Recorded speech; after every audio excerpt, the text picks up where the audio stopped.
जय हिंद। मैं शमशाद आलम। All India मजलिस तहादुल मुस्लिमीन के बिहार के सदर लख्तर ईमान साहब, आमोर के विधायक, बिहार विधानसभा के नए नवनिर्वाचित यानी कि स्पीकर महोदय को चुने जाने के बाद मुबारकबाद देते हैं और मुबारकबाद देने के बाद उनको एक बात कहते हैं कि इस वक्त में स्पीकर महोदय आपके पास एक बहुत बड़ी चुनौती है।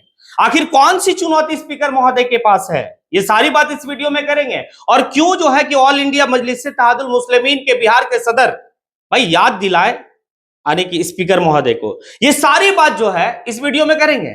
और साथ ही साथ ये भी समझेंगे कि उसी दौरान में जो है अख्तरुल ईमान साहब मुंशी प्रेमचंद्र की एक कहानी भी जो है कि भाई स्पीकर महोदय को बताते हैं। आखिर कहानी क्या थी, ये सारी बात इस वीडियो में होगी। आप लोग वीडियो में अंत तक बने रहिए। चलिए चलते और सारी बात को समझते हैं कि आखिर अख्तरुल ईमान साहब जो है स्पीकर महोदय को, जो नव निर्वाचित स्पीकर महोदय चुने गए मतलब एनडीए गठबंधन की तरफ से, वो डॉक्टर प्रेम कुमार हैं। मतलब 9 बार अपने विधानसभा क्षेत्र से चुनकर जो है कि भाई वो चुने गए हैं विधायक के रूप में। इसीलिए इस बार जो है कि भाई वो स्पीकर चुने गए हैं एनडीए की तरफ से। अब यहां पर है कि अख्तरुल ईमान साहब भाई उनको याद दिलाते हैं और इस बात को कहते हैं कि इस वक्त में आपके पास जो है काफी बड़ी चुनौती ये है कि जब एक बात समझेगा स्पीकर महोदय कि जब सत्ता पक्ष और विपक्ष यानी कि एक दूसरे के करीब होती है, यानी कि आंकड़ा में एक दूसरे के करीब होती है, तो भाई आसानी होता है सदन चलना और काफी मजबूत तरीके से सदन में जो है कि भाई विपक्ष अपनी बात को रखती है। लेकिन इस बार जो आंकड़ा है भाई काफी जो है कि कमजोर है विपक्ष। विपक्ष के पास वो आंकड़ा नहीं है कि जो आपको मजबूर कर सके। आपकी ताकत बहुत ज्यादा है, यानी कि सत्ता पक्ष के पास ताकत बहुत ज्यादा है और इस ताकत के वजह से कुछ ऐसा फैसला ना हो जाए जो बिहार की जनता को भाई तकलीफ हो या बिहार की जनता को जो भाई दिक्कत हो या उनके लिए नुकसान हो। ये चुनौती है आपके पास क्योंकि हम कमजोर हैं इस बार। विपक्ष के पास उतनी जो है कि भाई आंकड़ा नहीं है कि जो है कि आपसे बेहतर या फिर सत्ता दल से जो है कि भाई जबरदस्ती कोई काम करवा सके। देखिए एक बात तो कहा जाता है, कुछ राजनीतिक विशेषज्ञों का या फिर राजनीति जो थेसिस देने वाले हैं उनका कहा जाता है कि जिस सदन का या जिस देश का भाई विपक्ष जितना मजबूत होगा वो देश उतने ही तेजी से विकसित होगा। ये बात सही है, विकास होगा उतने ही तेजी से। अगर सत्ता मतलब विपक्ष कमजोर है तो फिर सत्ता जो है वो मनमानी तरीके से अपना काम करती है। ये याद दिलाएं आने की अख्तरुल ईमान साहब कि आपको जो है कि एक न्यायपूर्वक जो है कि भाई यहां पर आपको काम करना होगा। आपको जो है ना सत्ता पक्ष देखना ना विपक्ष देखना, जो सत्य होगा उसी के ऊपर जो है कि आपको फैसला लेना है क्योंकि आप यहां पर भाई सर्वोपरि है इस सदन का। आप सारी चीज को देखेंगे। अब इस बात को जो है कि उन्होंने मुंशी प्रेमचंद्र की एक कहानी को बताया। मुंशी प्रेमचंद्र जो है कि उनकी एक कहानी है पंचायत। जब पंचायत में जो पंच बनकर बैठते हैं तो फिर वो ऊंच और नीच नहीं देखते हैं, वो देखते हैं कि भाई सत्य क्या है और वो सत्य के साथ होते हैं। वो अपना और बेगाना नहीं देखते कि ये मेरा अपना और ये मेरा बेगाना है, बस ये देखते कि इंसाफ क्या है और वो इंसाफ की बात करते हैं। ना किसी को कमजोर ना किसी को मजबूत तरीके से वो जो है कि पंच में भाई फैसला सुनाते हैं। फैसला वो सत्य की ओर देखते हैं। बस यही उम्मीद है कि इस बार का जो विपक्ष इतनी कमजोर है, हम इतनी कमजोर हैं और हमें न्याय मिलेगा और आपकी जो फैसला होगी वो जो है कि ना सत्ता पक्ष के ना विपक्ष के, आपकी जो फैसला होगी वो जो सही होगा वही फैसला होगा। ये हमें उम्मीद है। ये सारी बात जो है कि भाई ऑल इंडिया मजलिस तहादुल मुस्लिमीन के बिहार के जो सदर हैं अख्तरुल ईमान साहब, जो आमोर से चुने गए हैं, भाई उन्होंने जो है स्पीकर महोदय को मुबारकबाद देने के बाद ये सारी बात याद दिलाया और काफी बेहतर बात भी कहे। और ये बात समझने वाली है कि जिस भी देश का विपक्ष जितना मजबूत होगा, जिस भी राज्य का विपक्ष जितना मजबूत होगा, भाई उतनी तेजी से विकास होता है उस राष्ट्र का या फिर उस राज्य का। तो इस बार बिहार राज्य का जो विपक्ष है काफी कमजोर है। आंकड़ा के हिसाब से आप देख लीजिए तो भाई काफी कमजोर है।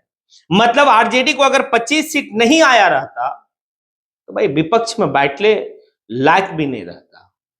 ये बात तो दर्शाया जाता है। 243 सीट पे जो है कि चुनाव हुई। अब भाई इसका जो है कि विपक्ष में बैठने के लिए आपको कुल सीट का 10% आपको लाना होगा। मतलब किसी तरीके से बच गए, वरना विपक्ष में बैठने लायक भी जो है नहीं रहता, फिर सरकार मनमानी तरीके से काम करती। लेकिन विपक्ष कम से कम है, कम से कम है, यानी कि कमजोर स्थिति में, बहुत मजबूत स्थिति में नहीं है। इसीलिए अख्तुल ईमान कहते हैं कि जब सत्ता दल या सत्ता पक्ष या विपक्ष यानी कि आंकड़े में जब एक दूसरे के करीब होते हैं तो काफी मजबूत तरीके से सदन चलता है, और जब सत्ता पक्ष काफी मजबूत हो जाएगा और विपक्ष काफी कमजोर रहेगी तो फिर सत्ता पक्ष की जो ताकत है उस ताकत की वजह से कुछ ऐसा फैसला ना लिया जाए जिससे भाई उस प्रदेश की जनता त्राहिमाम हो जाए। और भाई एक बात तो है, गुरूर घमंड, भाई ये कभी कभी होता है कि मेरे पास यानी कि इतना आंकड़ा है, मेरे पास इतना जो है कि भाई बहुमत है। इसकी घमंड जो है कभी कभी फैसला ऐसा कर बैठता है जो उस प्रदेश की जनता के लिए घातक होता है।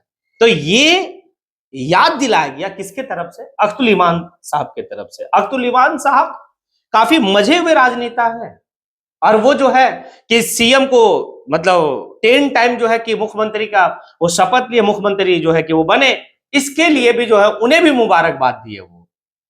और भाई 9 बार जो है कि अपने विधानसभा क्षेत्र से चुनकर आए हैं, यानी कि वर्तमान के स्पीकर महोदय।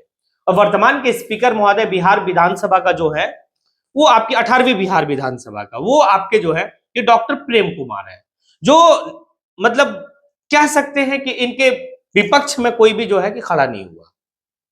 वैसे आंकड़ा ही नहीं थी, निर्विरोध ये चुनाव जीत गए, यानी कि भाई स्पीकर का, और स्पीकर चुने गए। तभी तो जो है भाई स्पीकर महोदय को ये एक बात याद दिलाए।